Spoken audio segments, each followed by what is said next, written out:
Hi everyone. तो 23 अगस्त 2020 की important news article of the Indian express discuss कर लेते हैं। और ज़्यादा आर्टिकल्स नहीं थे तो नोट्स मैंने क्रिएट किए हैं, तो नोट्स से ही हम पढ़ेंगे।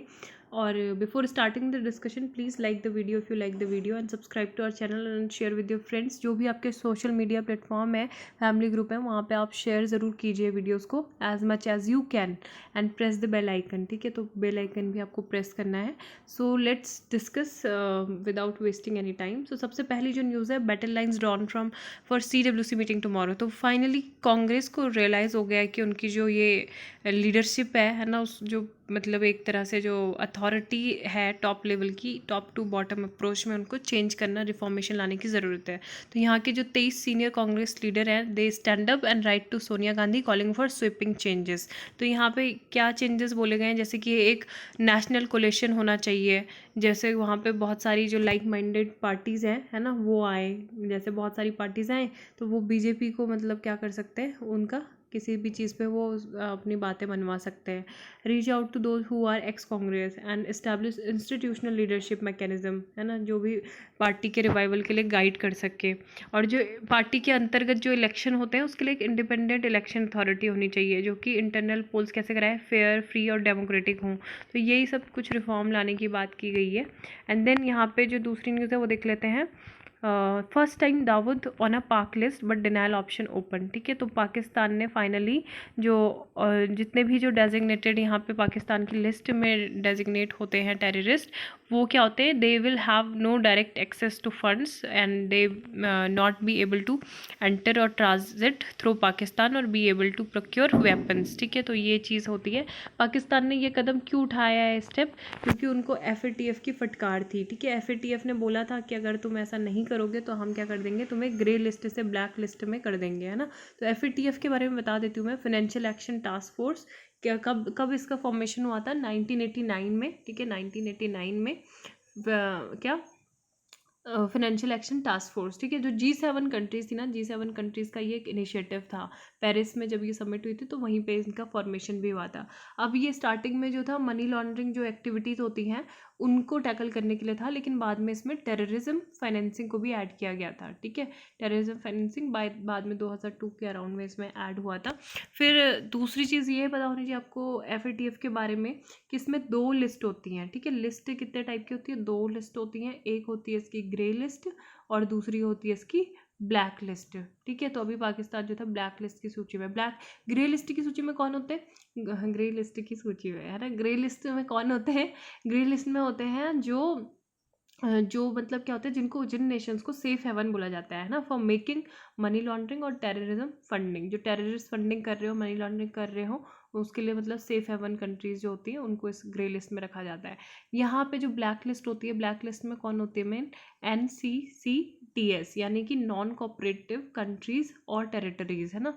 तो ये जो कोऑपरेट नहीं करती हैं कुछ भी बताने में कि कहाँ से फंडिंग हो रही है, क्या हो रहा है, तो इनको इसमें ब्लैक लिस्ट में रखा जाता है। और जो ग्रे लिस्ट में तो उनको वार्न किया जाता है कि आपको इसमें डाल देंगे, है ना। तो बाद में ये स्टेटस जो होता है चेंज भी होता रहता है। अब इसमें मेंबर्स कितने होते हैं, FATF के मेंबर 37 मेंबर्स होते हैं। ठीक है, 37 मेंबर्स होते हैं। इंडिया भी इसका मेंबर है। ठीक है, India is one of the member. और दूसरी चीज़ ये कि इसका जो सेक्रेटरीट है अभी पेरिस में ही है, OECD के ही साथ में। और 1 साल में जो है 3 बार ये लोग मिलते हैं। ठीक है, तो ये सारी information is I have told you about FATF। इसके अलावा जो आर्टिकल्स हैं वो देख लेते हैं कि क्या इंपॉर्टेंट आर्टिकल है। सीधा यहाँ पे हम जाएंगे, अ ग्रेट अपॉर्चुनिटी मिस। ठीक है, पीछे दमरम जी का आर्टिकल है, तो ऑब्वियसली मतलब अपोजिशन लीडर भी हैं। ठीक है, तो यहाँ पे इनके कुछ मतलब स्ट्रिक्ट जो व्यू है वो भी हो सकते हैं, लेकिन हमें मतलब क्या है, न्यूज़पेपर हमें पढ़ना है कि क्या चीज़ यहाँ पे बोल रहे हैं, क्या कर रहे हैं। ठीक है, क्योंकि हमें दोनों तरह के आर्टिकल देखने को मिलते हैं, एक बहुत ज़्यादा क्रिटिसिज्म वाला और एक थोड़ा बैलेंस्ड व्यू लेके चलने वाला। तो दोनों तरह की चीज़ें पता रहेंगी तो सही रहेगा। तो सबसे पहले ये कि यहाँ पे इन्होंने बोला है कि अभी तक हमने ऐसा नहीं देखा, है ना, 73 साल हमारे हो गए इंडिपेंडेंस डे जो था, 74th इंडिपेंडेंस। तो bereft of children gatherings in city centres flag sweets है। तो ये मतलब है कि बिना बच्चों के, है ना, एक लैक ऑफ जो मिसिंग जो लगता है बहुत ज़्यादा, है ना, लॉस ऑफ समथिंग। तो ये अभी कुछ भी नहीं था, ना कोई सेलिब्रेशन था, ना कोई गैदरिंग्स थी सिटी सेंटर्स पे। एंड ऐसा भी नहीं देखा गया कि हमने never before has India faced a recession, हमने कभी भी एक ऐसा मैग्नीट्यूड इम्प्रूव नहीं देखा, that is projected to 4 to 10% मतलब हमारा रिसेशन।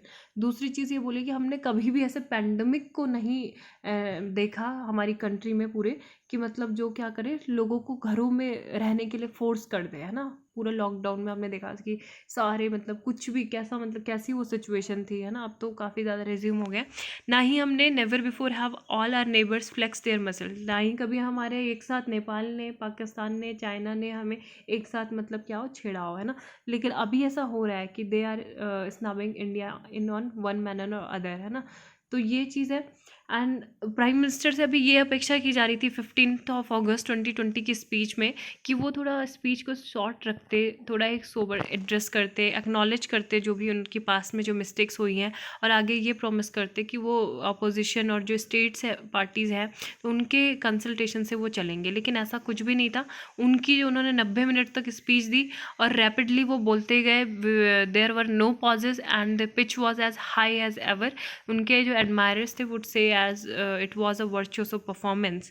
लेकिन ये क्या थी, I thought it was contrived confidence. Contrived confidence मतलब ये होता है कि जो मतलब अनरियलिस्टिक लगे, है ना, रियलिस्टिक ना लगे, मतलब जो वो वैसा कॉन्फिडेंस था। तो यहाँ पे यही चीज़ बोली गई है कि 3 टनल्स किसको बोला गया है, 3 टनल्स की एक यही जो हमारी इकोनॉमिक स्लो डाउन से गुजर रही है, दूसरा ये बोला है कि जो हम पैंडमिक से गुजर रहे हैं, तीसरी जो टनल दिया गया है वो इसी को बोला गया है कि the humiliating occupation of Indian territory.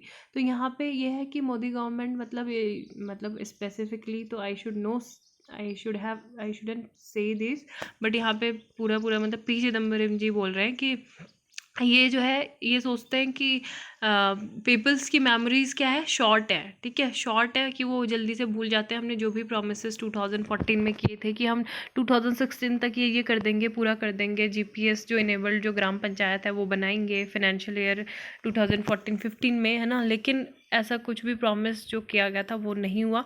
और अगर हम अपनी बात करें according to digital quality of life index की 2020 की, तो इंडिया की रैंक कितनी है, 79 आउट ऑफ 85 कंट्रीज़। तो ये मतलब बताता है कि transparency and facts are in short supply in this government. ज़्यादातर क्लेम होते हैं, लेस ट्रुथ होता है, मोर क्लेम्स लेस ट्रुथ। तो क्लेम क्या था कि हमारी ये फॉरमोस्ट प्रायोरिटी थी is to bring the nation out of the कोविड-19 pandemic which is restricting us from operating freely. लेकिन अभी क्या है, गवर्नमेंट इज़ डूइंग लिटिल, वो एक स्टेट फंड्स भी प्रोवाइड नहीं कर रही है, ठीक है, not providing funds to state government that are in the forefront of the fighting the pandemic. तो अभी हमारा जो मतलब इंडिया जो है बिल्कुल 3rd नंबर पे हैं हम, और 69,000 के करीब हमारे जो डेली न्यू इन्फेक्शन केसेस आ रहे हैं वो हमारे तेज़ी से आगे और भी बढ़ सकते हैं end of September. And India produce vaccine, है ना, तो ये चीज़ भी है, वैक्सीन भी मतलब पता नहीं कभी हम कर पाएंगे। तो दूसरा एक क्लेम ये है कि we have to move forward with mantra of make in India as well as make for India. लेकिन जो ओरिजिनल ये जो स्लोगन था मेक इन इंडिया का, ये 2014 में ही अनाउंस हो गया था, और ये इसका स्पेक्टेकुलर फेलियर देखने को मिला था, इसमें कुछ ज़्यादा हुआ नहीं था, फेलियर ही उसका था। The share of manufacturing in GDP has been more less stagnant at 16.6% since 2015-16 and fell to 15.9%। तो यही बोला गया। तीसरा क्लेम ये बोला गया कि अभी प्राइम मिनिस्टर ने बोला था कि बीट टेररिज्म और एक्सपेंशनिज्म।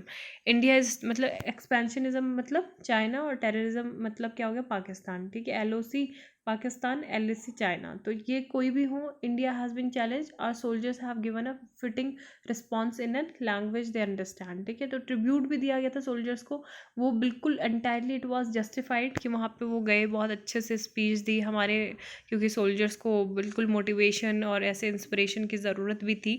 देन यहाँ पे ये चीज़ बोला गया, लेकिन मिस्ट्री ये है कि इनएडिक्वेट प्रिपेयर्डनेस में वो उनकी डेथ हुई या फिर रॉन्ग ऑर्डर के कारण हुई, क्योंकि मतलब प्राइम मिनिस्टर की जो एक स्टेटमेंट थी वो ये थी कि nobody intruded into Indian territories and nobody is present in Indian territories, है ना।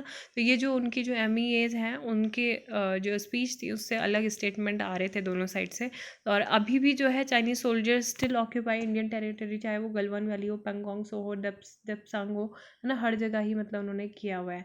तो यहाँ पे यही चीज़ बोली गई है, great opportunity in an unprecedented year to give a refreshingly candid account of state of the nation was missed on August 15, 19 sorry 2020, ठीक है। यहाँ पे जो है next, deadly moment says California governor as hundreds of wild fire break havoc. तो 6 dead and over 500 home destroyed, ठीक है। यहाँ पे काफ़ी ज़्यादा जो नापा कंट्री है यहाँ की, कैलिफोर्निया की, तो यहाँ पे ऐसे फायर लग रही है, आग वगैरह। And conflagration which broke out over the last week then have blackened an area larger. जो यूएस के स्टेट का रोड आइलैंड है उससे ज़्यादा, मतलब एक तरह से उससे ज़्यादा जो लार्जर एरिया है उससे ज़्यादा डिस्ट्रॉयड हो चुका है। 500 होम्स एंड अदर स्ट्रक्चर्स, सभी चीज़ें चली गई हैं, है ना। सारे सिविलियन भी हर्ट हुए हैं, जो 43 फायर फाइटर्स हैं वो भी हर्ट हुए हैं इसमें। यह है। बाकी यहाँ पे जो है ये 2 साल तक रह सकता है पैंडमिक, यहाँ पे बोला है WHO के जो चीफ है। And 13 of 15 members UNC oppose US push to impose Iran sanction. तो मतलब ईरान में जो सैंक्शन है उनका अपोज किया है यूएस ने। आपको पता है 2018 में वर्स्ट डील एवर का क्या क्या डोनाल्ड ट्रम्प ने क्विट कर दिया था, जो उन्होंने ईरान को मतलब 2015 जो डील थी उसका ब्रीचिंग पे मतलब वो लगाया था, एक्यूज़ किया था कि ब्रीच कर दिए, है ना। दूसरी चीज़ ये कि यूएनएससी जो यूनाइटेड नेशन सिक्योरिटी काउंसिल होती है, इसमें 15 मेंबर्स होते हैं। 5 क्या होते हैं, परमानेंट मेंबर होते हैं जिनको P5 बोला जाता है, ठीक है। और बाकी के 10 क्या होते हैं, नॉन परमानेंट मेंबर होते हैं, है ना, जो हर मतलब रोटेशनल बेसिस पे चुने जाते हैं। और ये है spectacles worn by Gandhi sets auction record and Democrats had racism in GOP mispronunciation of Kamala। तो ये इनका मतलब जो नाम है इन्होंने यहाँ पे बताया है कि Harris first name is pronounced कामाला, है ना, लेकिन इनका क्या कोमाला, कोमाला यहाँ पे लिखा हुआ है लाइक द पंक्चुएशन मार्क। तो यही चीज़ बोला गया है कि एक रेशियल मतलब यहाँ पे उसको जानबूझ के उनका नाम इस तरह से लिया जा रहा है। तो ये तो अब यहाँ पे जो ये आर्टिकल था ये आपको दिख रहा होगा कि यहाँ पे जो एक मदर है ना, वो कुकिंग भी कर रही है, यहाँ पे वर्क फ्रॉम होम कर रही है, कपड़े वगैरह धो रही है ना, सुखा रही है, जो भी है डिशेस कुकिंग। यहाँ बेबी भी है, ये छिड़खानी कर रहा है, परेशान कर रहा है, तो वो एक तरह से डूइंग इट ऑल। तो सारे मतलब घर पे जो भी मदर हैं वो सब काम वगैरह भी उस पर कर रही हैं। तो पूरा आर्टिकल मैंने पढ़ा था, तो इसमें मतलब एक यही था, मैं इसका क्रक्स बताऊँ कि as work place collapse into home during pandemic urban working women are engaged in a struggle to find a fine balance. कि यही है कि women are always put others before themselves at home and we one of the man at work. They are innately good thing, they are not good as in owing their feelings, है ना, मतलब अपनी feelings ही वो बस बता नहीं पाती, बाकी वो सारी चीज़ में कैपेबल है, capable of multitasking, they are capable of I mean they are a good organiser and they only think जो एक्सप्रेस नहीं कर पा रही, अपनी फीलिंग्स नहीं कर पा रही, क्योंकि उसके साथ साथ उनको क्या करना पड़ रहा है, घर में सारी जो रिस्पॉन्सिबिलिटीज़ हैं, कुकिंग से लेके डिशेस से लेके एवरीथिंग दे आर बैलेंसिंग, है ना, सब चीज़ें वो कर रही हैं। तो यहाँ पे शेयर्ड रिस्पॉन्सिबिलिटी की बात की गई है कि सभी को मतलब थोड़ा थोड़ा जो है काम में पार्टिसिपेट करना चाहिए, जो भी काम हो रहा है घर का या कोई भी काम है तो सभी को होना चाहिए। और जो मेंस हैं उनको थोड़ा एडेप्टेबिलिटी के साथ आगे आना होगा, महिलाओं की भी हेल्प करनी होगी। तो यही चीज़ यहाँ पे बोली गई है। यहाँ पे अब देख लेते हैं क्या क्या इंपॉर्टेंट और न्यूज़ थी। Over 200 elephants in India kept in severally इनएडिक्वेट conditions, ठीक है। तो वर्ल्ड एनिमल प्रोटेक्शन की ये रिपोर्ट थी, ठीक है। कौन, ये क्या रिपोर्ट इन्होंने निकाली है वर्ल्ड एनिमल प्रोटेक्शन ने, एलिफेंट्स नॉट कॉमोडिटीज़, ठीक है, एलिफेंट्स नॉट कॉमोडिटीज़ यहाँ पे बोला गया है। और आपको पता होना चाहिए इंडिया में जो है थाईलैंड के बाद सबसे ज़्यादा एलिफेंट रहते हैं। और कहाँ है अभी, Laos, Cambodia, Nepal, Sri Lanka, Malaysia, ठीक है। तो लेकिन यहाँ पे एलिफेंट का यूज़ किस लिए किया जाता है, एंटरटेनमेंट वेन्यूज़ के लिए। एंटरटेनमेंट वेन्यूज़ की जैसे कहीं इधर से उधर ले जाना, सफारी, है ना, ये सब चीज़ें इसके लिए यूज़ किया जाता है। तो यहाँ पे यही चीज़ बोला गया है कि in the region Asia there are 21 venues housing 509 elephants and out of which 45% यानी कि 225 जो ऐसे हैं वो इनएडिक्वेट कंडीशंस में उनको रखा गया, सीवियरली इनएडिक्वेट कंडीशन एलिफेंट्स को। According to report across Asia there are over 3,800 captive elephants in 357 elephant tourism venue and Thailand is home to 3/4 of the captive elephants, ठीक है। थाईलैंड में सबसे ज़्यादा रखे हुए। एंड जो वर्ल्ड एनिमल प्रोटेक्शन है इंडिया का has been working two phase out elephant rides, ठीक है। हम जो है फेज आउट कर रहे हैं, उसका प्लान कर रहे हैं कि जो आमेर फोर्ट है राजस्थान के जयपुर में, तो वहाँ से जो एलिफेंट राइड्स होती है उसको हम हटा दें, which has over 100 elephants providing daily rides to 1000 of tourist, ठीक है। टूरिस्ट को भी एक तरह से ये चीज़ रिजेक्ट करनी चाहिए कि वो रिजेक्ट कर दे कि नहीं हमको एलिफेंट राइड नहीं देनी है, एनिमल्स में मेनली, है ना। And the world animal protection की अगर हम बात करें तो ये क्या formally known as world society for protection of animals is an international non profit animal welfare organisation, ठीक है। नेक्स्ट जो न्यूज़ है कारिये म्यूजियम, ठीक है, कल हमने पढ़ा था इसके बारे में, चोरा करके पढ़ा था कल ना, कारिये म्यूजियम, तो ये वही है, टर्की में लोकेटेड है, built in 534 AD during the early Byzantine period, है ना। तो ये न्यूज़ में इसीलिए था क्योंकि जो orthodox church that was previously a popular Istanbul museum to Muslim worship upon a court order, ठीक है, तो यही चीज़ है। And Chora museum into mosque came just a month after similar conversion of the UNESCO world heritage recognise Hagia Sophia, ठीक है, तो इनको कन्वर्ट किया था।